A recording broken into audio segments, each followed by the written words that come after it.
In the past, you've said that you believe Cardano will eventually flip Ethereum.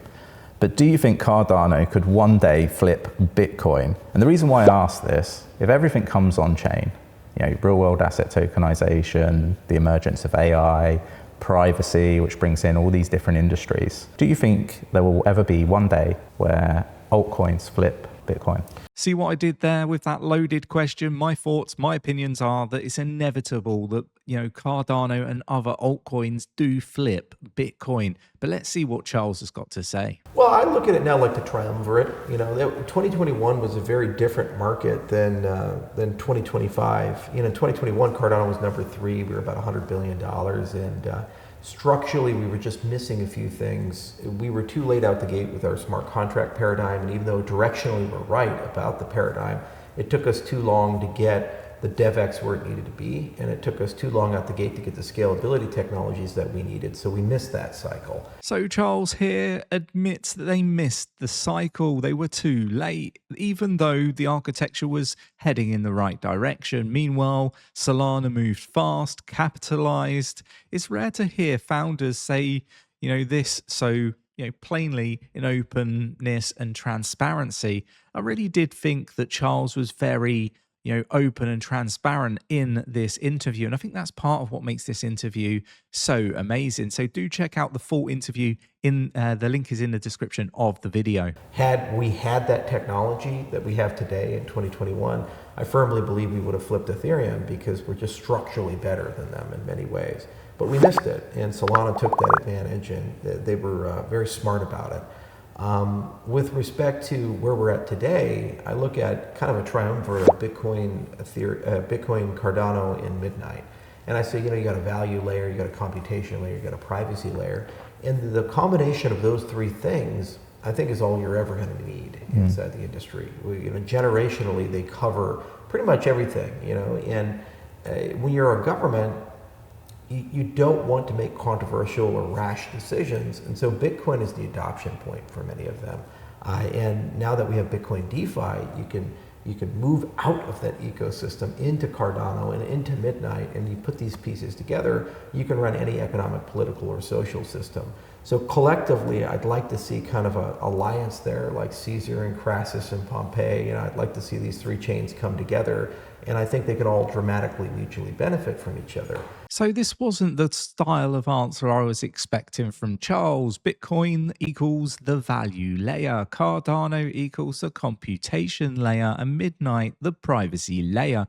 Now, if you've watched our channel, you would have heard me talking about that missing piece of the jigsaw being a privacy layer. But to see Cardano, Bitcoin, and Midnight all working together, perhaps as one, could be immense. I mean, almost $2 trillion that is locked in total value locked in Bitcoin being accessible to many. Think about Midnight and all the different, use cases that there are. Maybe a DEX with, the privacy layer, people not being able to see what it is that your transactions you're making on a DEX.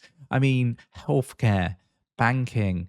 You could see real institutions starting to come into blockchain and benefiting from the technology. Personally, I still think that altcoins like Cardano, potentially Midnight, may well one day flip Bitcoin.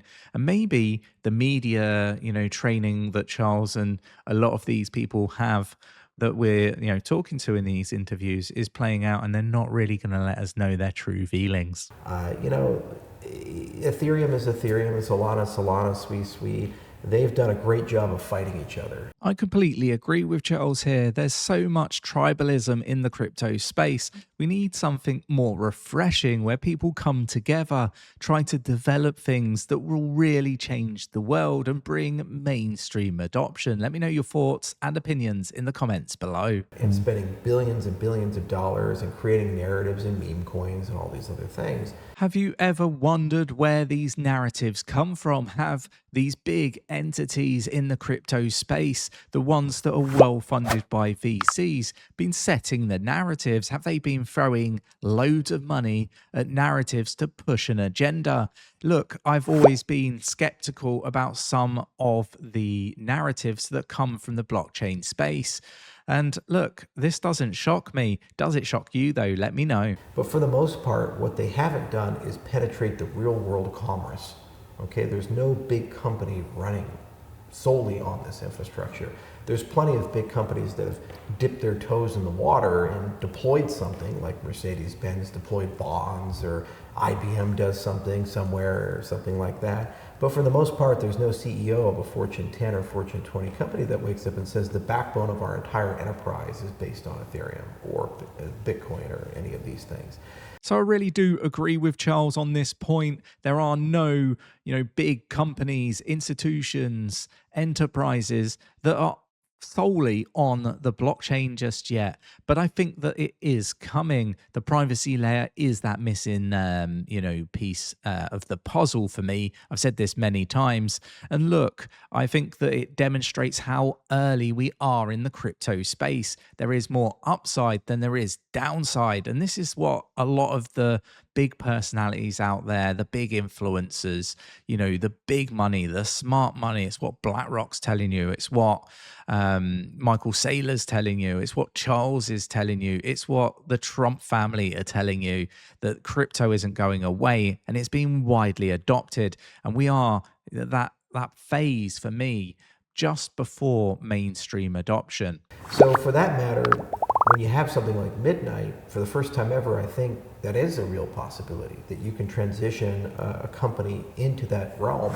And when you look at Cardano plus Bitcoin with that, there's enough volume, momentum, value in people to facilitate that kind of sea change and transition. So I'm very excited about that prospect of this. Again, the privacy layer being that missing piece of the jigsaw. Cardano plus Bitcoin plus Midnight. What does that actually translate to? Big institutions coming in, enterprises coming in. I mean, it's the first time really in crypto history that we could say that this is a real possibility, and it's beyond exciting. So it'll take about 3 to 5 years to reach its conclusion, but in hindsight, there's just going to be no other option. Like, why would you use a stable coin on Ethereum where every single transaction you make is tracked and traced, and it can be frozen at any time and your funds can be seized at any time? It doesn't really feel like crypto, does it? It feels like a CBDC. And this is yet again another really exceptional point from Charles. If you had the option to hide all your transactional details, your data, but also be compliant with regulators being able to unmask the information, why would you use anything else? If there's a really good answer to that, let me know in the comments. Don't forget to join us in the free educational Discord, link in the description of the video. So then you have Vitalik, and now I guess he's wearing Hawaiian shirts and using Hawaiian launch names, and now he announces he has privacy, just like he wanted liquid non-custodial staking, just like he wanted UTXO. So it's very reassuring that they continue to imitate, but Temu privacy is not privacy. You need something at its core like Midnight to facilitate that. And this is probably one of the funniest parts of the whole interview. Charles basically saying what every Cardano community member is thinking. And let me know if you agree. Temu of privacy on Ethereum. Do you agree? And when you look at our prospects in 3 to 5 years, I think we're well ahead of the game in terms of how to bring the big people to the table, make everybody profit from it, and basically be a layer 2 to everybody. So we no longer need to compete with them. We can just bring this to the entire industry, and no one has any incentive to displace Midnight from that perspective. And this is the light bulb moment that a lot of people in the crypto space haven't seen yet. They don't know what's coming. And ultimately, Cardano and Midnight in combination look like they're actually ahead of the game. So all those slow, methodical, memes that have been going around, Ghost Chain and that aspect of things, I think is going to do full circle. At the end of the day, the methodical approach, slow in development, but methodical, well-researched approach could potentially be leading to Cardano being ahead of the game. If you enjoyed today's video, hit the like button, subscribe, and let's continue this interview reaction style video or videos with more clips from the interview.